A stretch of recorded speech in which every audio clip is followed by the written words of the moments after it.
Gast, die Kapsch TrafficCom. Herr Handel wird uns einmal durch die Präsentation führen. Ich habe die erste Seite schon aufgeschlagen und danach gehen wir wie gewohnt in die Q&A-Session rein. Also nutzen Sie gerne Ihre Zeit, um Fragen zu stellen. Bitte benutzen Sie dafür die Chatbox, die Sie sehen, und da gibt es auch schon zwei Fragen. Wäre es für Sie ein Thema, wenn wir auf Englisch switchen? Yes, we can switch to English. Problem is just that the slides are in German. I mean, I can send you the English version of it as well, but whatever you would prefer. Also es gibt die Frage, there's a question to switch it in English. Maybe we just use the German presentation and talk in English if it's okay for you. No problem. So let's just take. Otherwise, I can send it to you in parallel. But whatever we do. So if you, yeah. Maybe you can send it. We start the conversation already at the presentation, and then I can exchange it during the presentation. Okay, 1 second. I send it to you momentarily.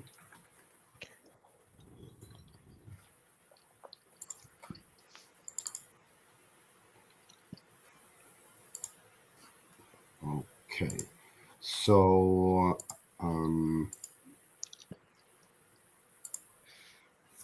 yeah, so if you can go to page 3, and I send you the presentation in parallel in English. I've just done it in the PowerPoint version. Maybe I send you also. That would be definitely better if it's a PDF file, so there's no changes of the format and. Okay, so it's on the way to you. I would suggest that I get started with the German version, and in the moment when you are capable, please switch to the English presentation. So let me present Kapsch TrafficCom in an overview to you, who we are, what we do, and where we do our business. Talking about the profile of the company, we are a provider of intelligent transportation systems. We are the pioneer of electronic toll collection in the industry. We started with electronic toll collection back in the 1990s, when, first of all, tolling was hardly available throughout the world, and those tolling schemes which you saw were mostly what we called manual, with gantries, like those which you still have know from Italy, from Spain, or from parts of France.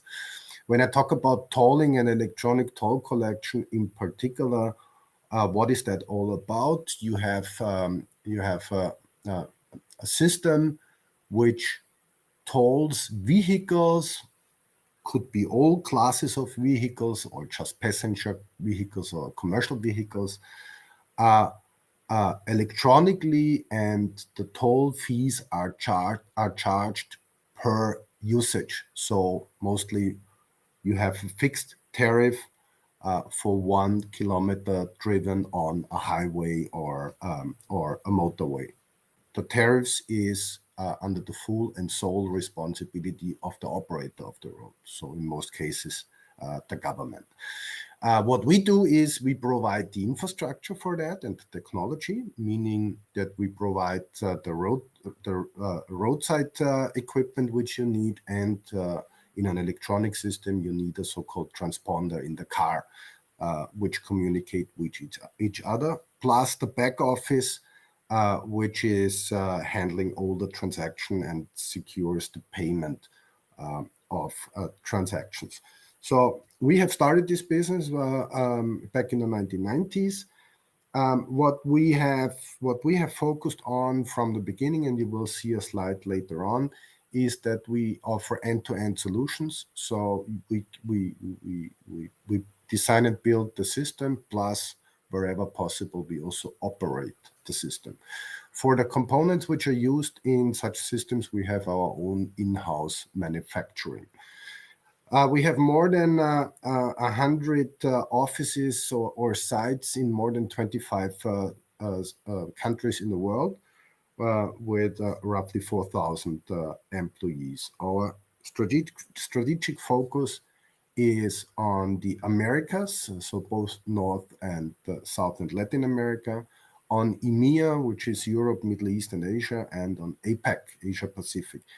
The map which you see at the right bottom colors those countries where we have most of our presences and references. So what you would see, there is still large parts of Asia and large parts of Africa where we're not really active. In Africa, most of our businesses in South Africa. We are listed at the Vienna Stock Exchange. It is a family-owned business, so there is a Kapsch family behind it, owning 63.3%, and the remaining 36.7% is in free float. Looking to the right box above, you see our products and services. So we divide the business in two major areas: tolling, with a share of 73% on our last year's revenues. And we have traffic management with a share of 27%. If you look below, you would see, if you divide it by product or service type, we do 30% of the revenue, or we did 30% of last year's revenue on the design and build or implementation of a system, 54%, so more than half, on the operation of a system, and 16% on components, because we also sell the components which we use in systems, and we sell them individually to certain customers.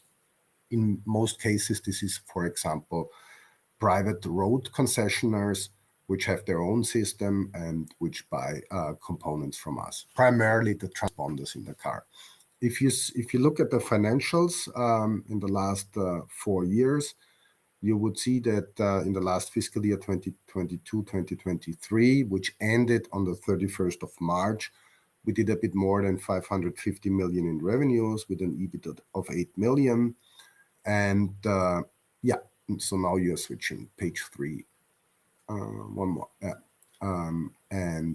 What you also see is that we had financially a difficult time, especially in the first 2 years, which you see in these columns, mainly due to 2 reasons.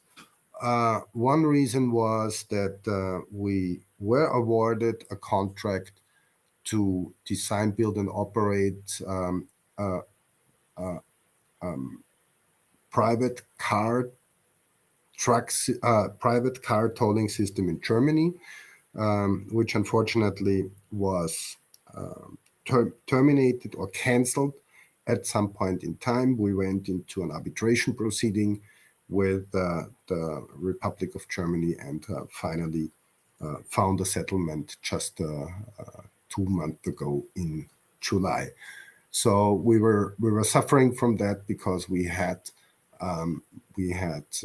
to write off quite some parts of our historic revenue, around 700 million. Second was that we had a huge order intake in North America in the years before, and we were getting into some problematic projects in the system integration, which are now on a pretty well way back. So on the EBIT line, you see that the fourth and third year from now in the past were pretty negative, despite the fact that the free cash flow was positive. But most of that was non-cash. That's what it should tell you. If you go to the next page, please, you would see our products and services, what we do in tolling. We divide the business into 2 segments: electronic toll collection So that's where we really built a system, a toll collection system on all available technologies which are in the market. So the three most common technologies are DSRC microwave, the satellite system, or video tolling. We cover all of them. We also offer mobile tolling so that you can pay your toll via the smartphone. And we use this technology for the applications which you see here: multi-lane free flow, which means electronic. You can drive any speed, any lane without having to stop. Congestion charging in cities, or what you also call as city tolling. Um, in the US, particularly, and partly also in Europe, especially in the UK, you have so-called managed lanes. Sometimes they're also called bus lanes. So that's dedicated lanes which you can use on a highway, for example, but for which you have to pay. Second area in tolling services is tolling services. Here we have two offers, one in Europe, one in the US. In Europe, we offer tolling services for passenger vehicles. Give you an example. If a German, and I use the example of Germany now, if a German wants to drive to Croatia, let me say, um, he or she needs to pass certain countries, like, for example, Austria or Slovenia. And you would have to pay, according to certain regimes, um, tolls for a specific period in those countries, although you're just transiting it. So what we do is that we offer to you that you just pay for the trips which you do for arriving at your destination. What we do in the US is that we have developed and launched an app which helps you to plan your trip and the toll along the trip. Plus, you can use the app also to pay for the tolls. All of this is done via your smartphone. To the right, you see traffic management. Traffic management is typically in the industry divided in two areas. One is urban traffic management, and the other is highway traffic management. We are among the few in the world which cover both. So we apply traffic management on highways, tunnels, bridges, in the urban areas, or on corridors. And in this specific area, we have also invested heavily throughout the last 15 years in connected vehicle technology. So when it comes to connecting vehicles to the infrastructure or vehicles to vehicles in the future, we are well established for that. The fourth area is what we call demand management. Demand management is a more holistic approach to address the challenges of cities. So this is very city-driven. Here we offer intelligent routing, so to navigate through the cities, especially in heavy traffic situations. Dynamic pricing, so to price either using roads in the city as a whole, similar to congestion charging, or in case of low emission zones. It's more and more common that certain cities price the access to certain restricted areas depending on either the time of the day or the level of pollution, air pollution. And events management, very important. Many cities are suffering from large events, be it a soccer match or a music concert. And if there are 70, 80,000 people traveling to a certain event, that, of course, poses huge challenges to the infrastructure. Next page, please. What are our focus markets? I already mentioned it. You see 45% of our business we do in the Americas, with a bit more than 1,300 employees in North and Latin America. You see EMEA, so Europe, Middle East, and Africa, which is almost half of it, 49 of the total revenues, 49%, with a huge team in South Africa, which is operating an electronic toll collection system, and APAC with 6%, despite strongly growing. When we talk about APAC, please, we primarily focus on Oceania, so Australia and New Zealand, and Southeast Asia at the moment. You see Russia colored, which is owed to the fact that we still have a company or a subsidiary in Russia, but we have fully stopped our business in Russia. So from a revenue point of view, Russia should be colored in gray in this map. Next page, please. What is the market volume? The overall market, the overall intelligent transportation systems market is or I have to say was in 2022 26 billion market. Of this market, we can address with the solutions and the products which we have, or the countries which we operate, roughly 19 billion. And so that's the theoretical total market. And of this, we are active, and this is what we regard as our, sometimes you also call it serviceable market, roughly 5 billion US dollars. Euros, sorry. So with the revenue which you saw before of 550 million, we have a world market share, or we have a share in this total addressable market of a bit more than 10%. On the right-hand side, you see that the market is growing by 8.8% until our fiscal year 2027-2028. And the strongest growth of this market we see in demand management, so what I told you about holistic approaches in cities, even tolling and traffic management, which are our largest businesses as of today, grow somewhere between 8 and 9% in the next years to come. If we go to the next page, you would see the market drivers. So what is driving this market? On the one hand side, the demand on infrastructure is still increasing. So to fund the infrastructure, you can use tolls especially to fund the infrastructure, or also to maintain and renew the infrastructure. We see that the number of cars worldwide and the traffic volume is still increasing. Of course, in certain parts of Europe, it's different.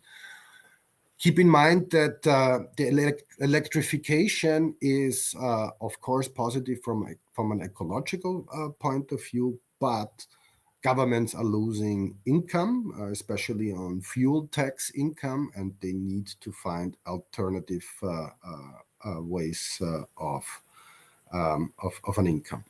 I go to the bottom now. Urbanization, a mega trend all over the world.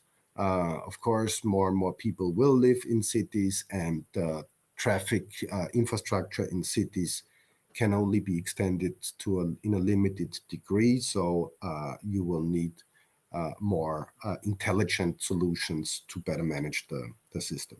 Data security, big issue in our industry. What we can say is with the technologies we offer, data security can be secured to a very high degree. We see new transportation means and services, again, also partly electrified and shared. To the right, ecological footprint, huge issue. At the end of the day, charging the usage of road is one means to reduce the ecological footprint of transportation. Connected mobility, I already mentioned. We will see a way to autonomous driving sooner or later, despite the fact we rather see it further in the future. What we already see is connected vehicles. More than 60% of all new vehicles which are sold or shipped at the moment are already connected, meaning they have intelligence inside to to communicate with other vehicles or the infrastructure. Artificial intelligence is an important element here. We generate a lot of data, and we aggregate and disseminate a lot of data, and we of course apply here artificial intelligence, especially in video technology. And we see a shift in the business. So there is a clear trend towards what is here called smart infrastructure. Smart infrastructure means digitalization of road. So connected vehicles and autonomous vehicles and driving in the future will require that you have bandwidth in the infrastructure in order to send and receive data, and also to use certain services. If we go to the next page, please, you see our business model. I already mentioned at the beginning, 30 implementation, 54 operations, 16 components. When it comes to operations, and that's the one in the middle, we distinguish between technical and commercial operations. Technical means maintenance of systems, and on commercial operations, we are running commercially tolling systems for our customers, even in Europe, for for entire governments. Components, as I told you, we develop them, we produce them, and we also manufacture them in two manufacturing sites in Austria and in Canada.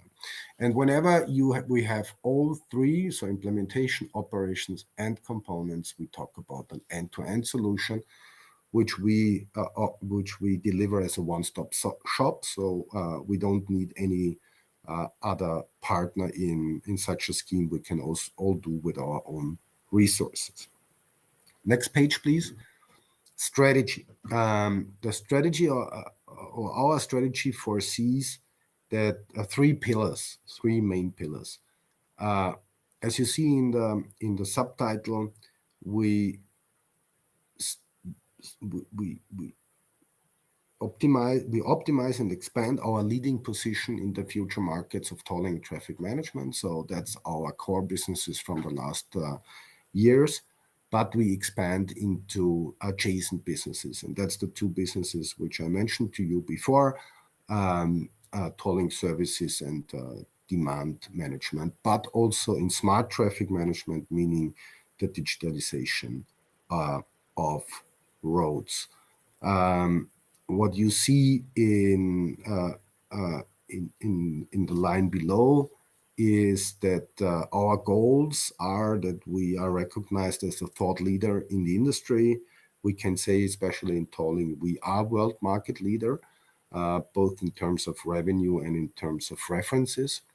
And we are fully committed to increase our revenues and grow stronger than the market, so stronger than the 8%. Our vision is that we challenge the limits of mobility. We clearly see here an important role of transportation. Possibly a little bit on the next page, and if you can turn, please.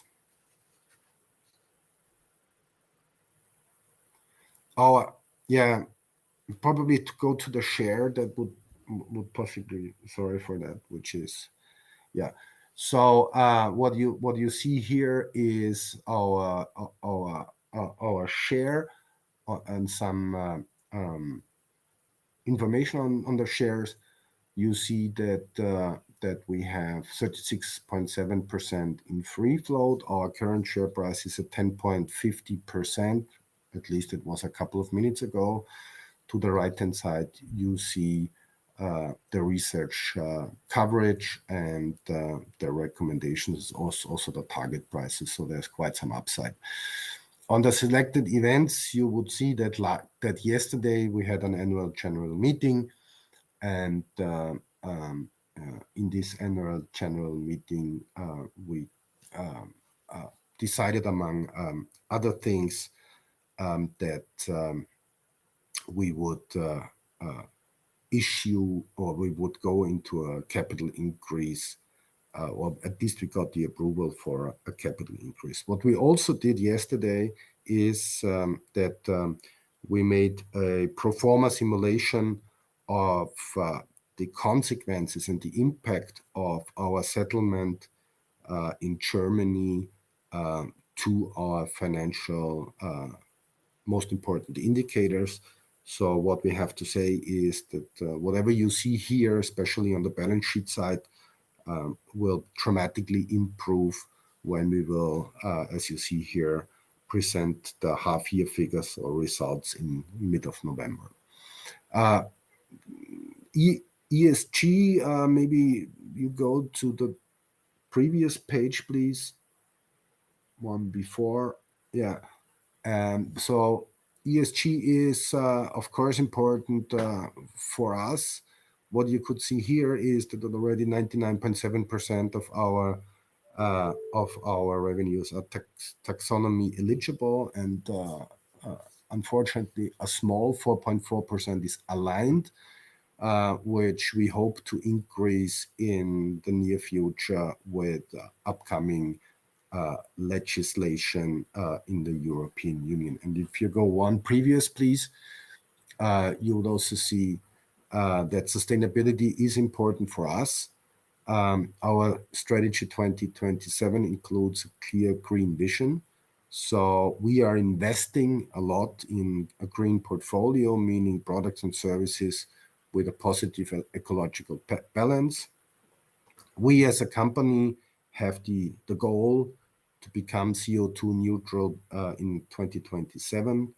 And for this, on the organization side, we have formed an ESG task force with 8 employees from different areas in the company, which is frequently working on this.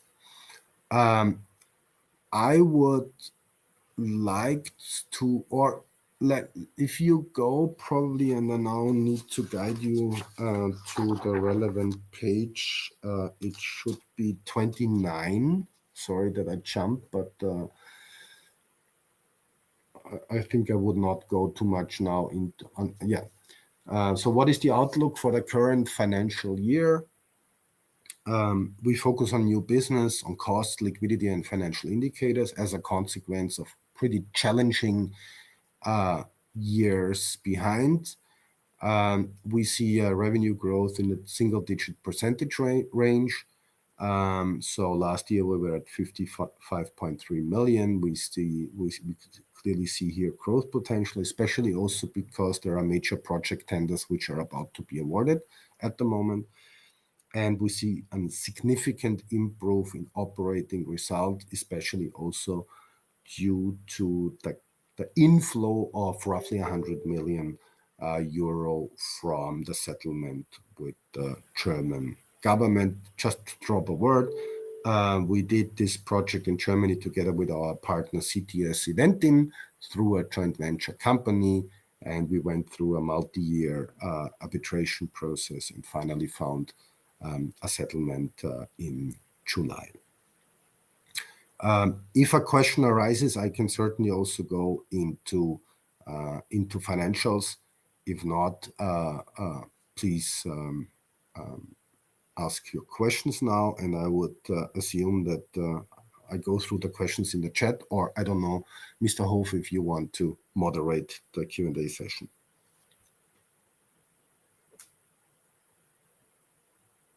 At least I don't hear you, but yeah, I was still muted, so but you should hear me right now as well as everybody else. We could start with a few questions we received, and as there was a special question regarding the customer base, maybe we can use this page of the addressable market again, and the markets and the market share. And that's the question: who are your customers, clients? Yeah. Please distinguish between the private and the public sector. Yeah. So, and that's exactly also the best distinction. So, On the public side, in most cases or in most countries, you have a national road authority, which manages and operates all the highways and motorways of a country. In Germany, it's called BAG. In Austria, it's called ASFINAG. In other countries, it has different names. So what we typically do is that these are our customers, which award us with the implementation of a system or even the operation of a system. On the private side, it's mostly private concessionaires. So it is the Hochtiefs or the Atlantias or the Abertis of this world, which build roads on a PPP model and have a concession to run those systems for 99 or whatever years. They then come to us and say, build me a tolling system in order to refinance my investment. So these are our primary customers.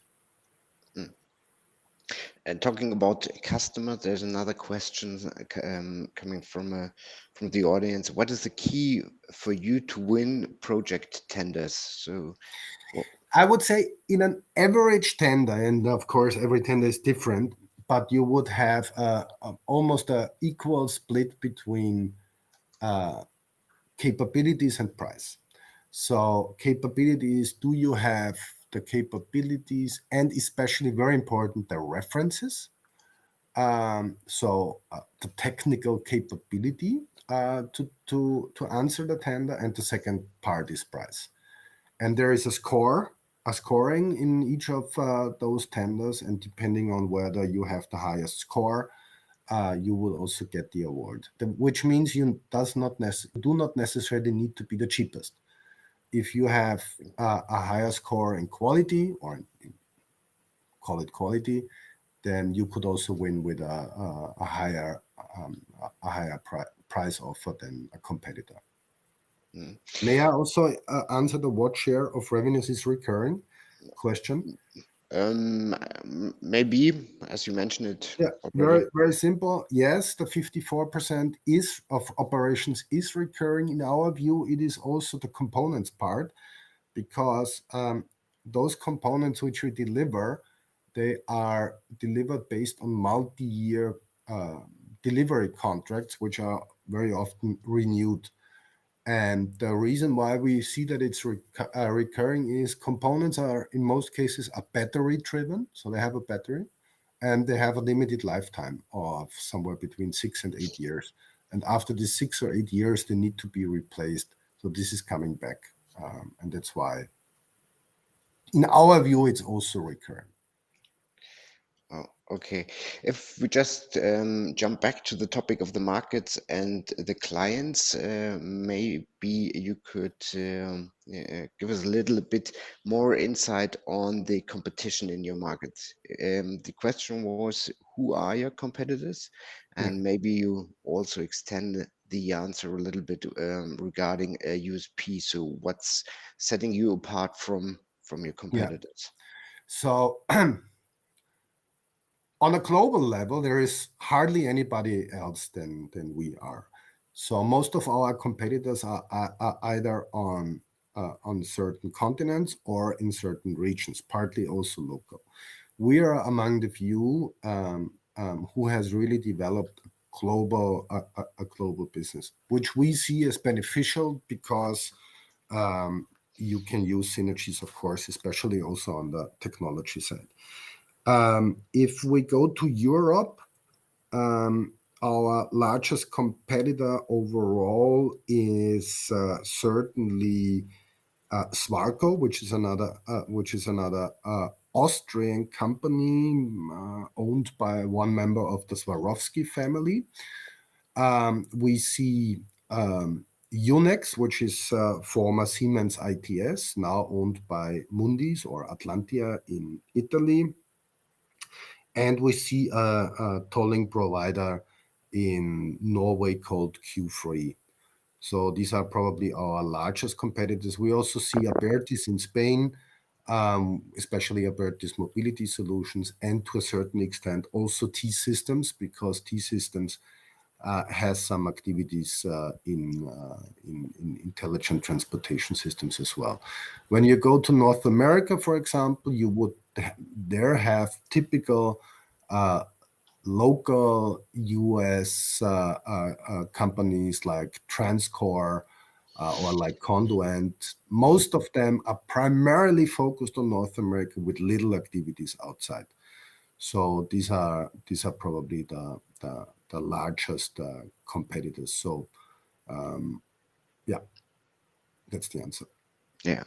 To go a little bit deeper in this field of competition, there is a question regarding the Asian market, and I will start with the question, just reading it out. If you travel in Asia, you realize that the streets are notoriously congested. In other words, there is tremendous need for intelligent toll systems. Why are you not present in that market? What kind of competition would you face there? And also the question, are there Asian competitors coming to Europe? First of all, we have made the decision some years ago to go into Asia opportunistically, meaning we go into Asia on a project by project level. And only in those countries which we see as stable enough to really introduce a system. I'll give you an example. We delivered the largest toll plaza, so a toll station with gantries in India some years ago. It was a nightmare from the implementation, and we never got our money. So that's why we are pretty restrictive. China as a whole, we are a bit cautious, I have to say, with China, because you know the technology and the IPR aspect in China.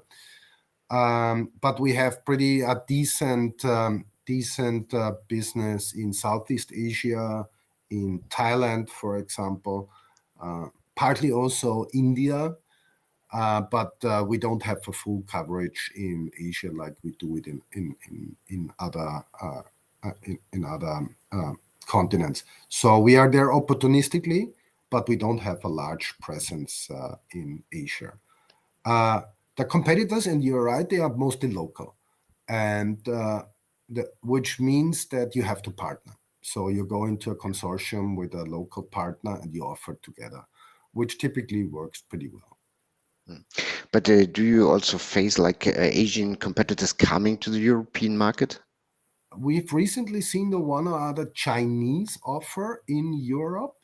Fortunately, they have never got it. But on the bidding side, yes, we already see Asian players in a very few cases, but we see. But which kind of, maybe I just go deeper in this question. What kind of cases or offers did the Asian partners, the Chinese partners, participate?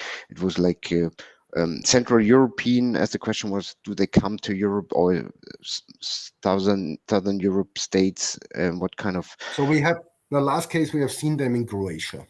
Croatia. Okay. Yeah. So if there more details wanted to, please just raise a follow-up question. Otherwise, we jump to the next question, and there was one related, I guess, to this slide. And the question is, when you are collecting the data, can you use or monetize the data you collect for other purposes? No, very important. The data always belongs to our customer. It never belongs to us. But with the approval and the consent of the customer, we run services for the customer how to use the data. But at the end of the day, the ownership of the data is clear. It's always with our customer. Okay. Except, of course, for those cases which I described earlier, where we are a service provider, like for example, in the tolling services, which is primarily a B2C business. There, of course, we have the data, but the huge data generated on highways, for example, they never belong to us. Okay, a clear answer. Regarding the outlook or the potentials, a question which came in is EBIT margins are rather slim. Is there That's slim. Yeah, uh, absolutely. is So we is it a structural a well, feature of we your are business model? we are coming from a time of 12% EBIT margin some years Mhm. ago.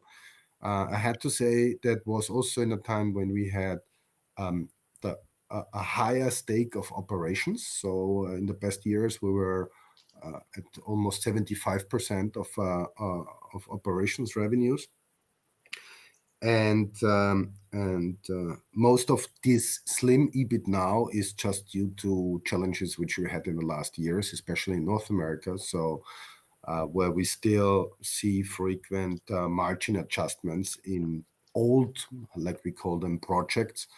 And once those projects will hopefully be really fully finalized soon, um, we should see higher margins again. Yes. Talking about EBIT margins and the upside potential, what about the dividend?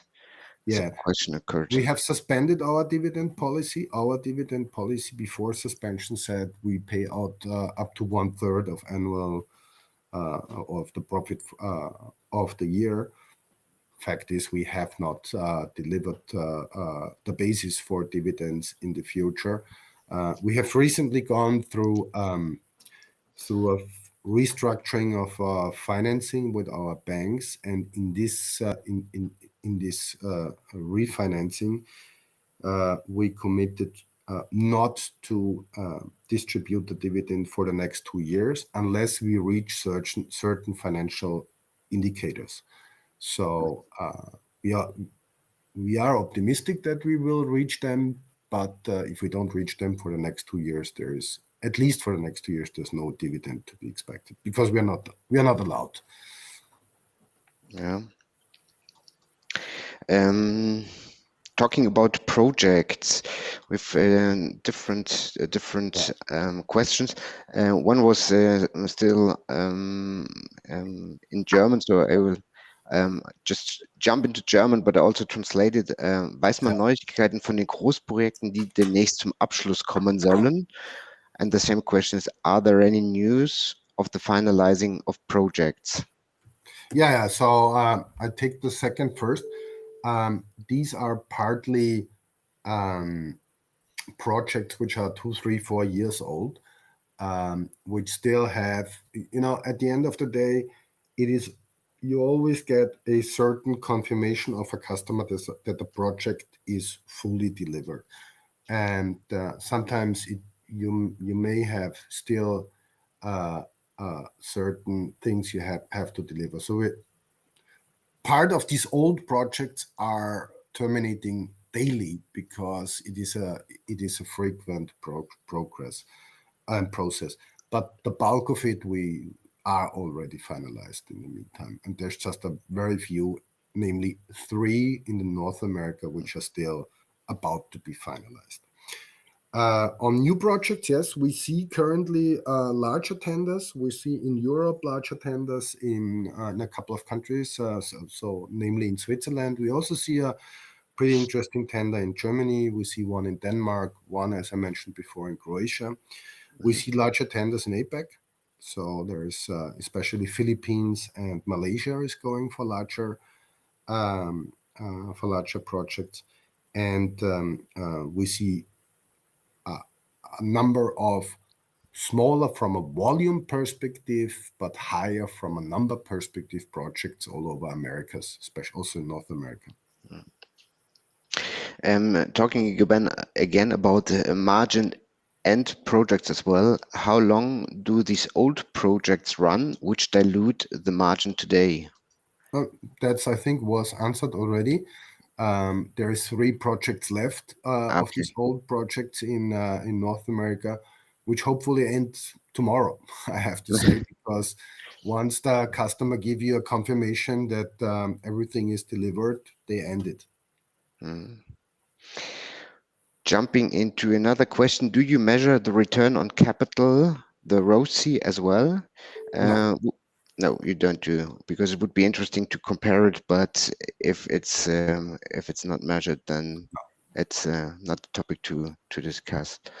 A question regarding the shareholder structure. How Yeah. stable is the shareholder structure? Has the majority shareholder commented on this future plans? Look, it's a family-owned business. They are clearly committed to keep the majority in the business. And there is no intention to change the shareholder structure, especially also the free float. So I would say this 63-37 share is a solid one also going forward. Quite important topic in the past has been the litigation in the German market. So I would like to open this field of topic. And one question is, how much inflow of the litigation of Germany is expected? So we got 240, the arbitration, we achieved a settlement for 243 million. It is a 50-50 joint venture, so our share of this on a gross perspective is 121.5 million. Of course, we have to pay taxes on parts of it. So at the moment, and that's what we also released yesterday, we would expect 99.5 million inflow from this. So roughly 100. Yeah. And one question regarding this topic is, on the settlement of the termination contract, the size received is far below. Do you expect more cash from the settlement? And how do you plan to reduce the debt level? Yeah, so first of all, wait a moment. The first part was if you expect more to come, as for the moment or for the time being, it seems that their settlement the size so actually there were two cases in Germany. The large one is settled, that's finalized, it's paid, it's over, it's terminated. There is a second case which is still in arbitration, where we unfortunately, due to confidentiality, cannot comment on that. But this is a case which is still running. But I can also not really estimate an inflow. We hope that there will be an additional inflow on that. Yes, but we would. This is not yet seen and not yet published.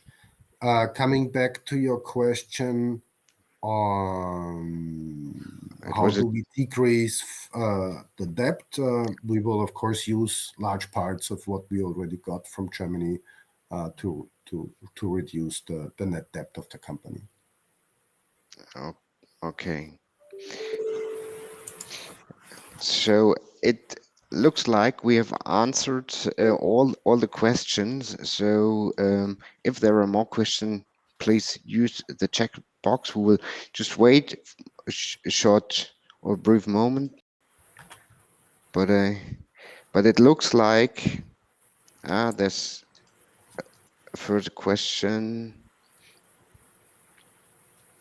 What kind of timeline to expect from a share issuance of 10% per year restructuring? Look, we have received the approval of the capital increase yesterday in the annual general meeting. So